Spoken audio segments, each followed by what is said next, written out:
aze we munya de ezan sade besa isi obeko bi ma so nso awia bo gede ama obi nam na pampa mu na awia no se yaw echeso Onyankopon tumi so pa na ntumi asu na achi no nipa bi aso ode ne nipa bi pesam nyunkunya ene nipa bi modin monti ensema si pa wo wiase ene Ghana mamu anum se no bi ene yakrucha gu nkrata so de babesum na anwumre se anwumre no nsia akan kase adishimama ensema de nam de anwumre de edoso pa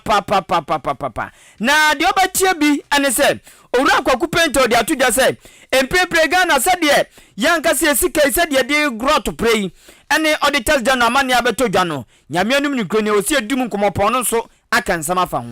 sanso ena auditor general report ya na so amowura bi de abeto dwa sankofo bi afade no joke na enya agro enye asamsire bia enya sem kuma kro wa santimantemu asanwase abeto ampeso aso ni nane se endi samonyo ko na chitafo ene emrashebjani chitafo kyerese wo mo ntiase de enti a wo magi wo mo mrashebjani wo magi ndibra fi emrashebjefie wo mo ntiase eni okopiemu awo adwuma ko enya na siam abatro peso aso a wo mo so atadwufo wa wonum ebose Precious Minerals Marketing Company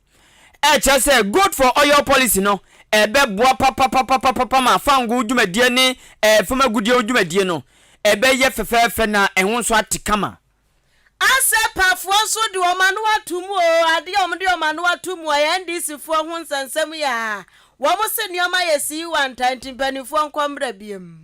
wei ene afofo bi na nwure yesi adwade babesom se enwume no nsia akan kase enwume ko bi adawroma ena ebo so yasene ewo sika famu B Plaza Hotel the only hotel ewo empotamian mse nyame adom so onya duo no pe exede wa plan esi udan ezanse de opa bia ebu B Plaza Hotel honomo wo mo ebo so yasene ewo sika famu enne enwumre kase no information centers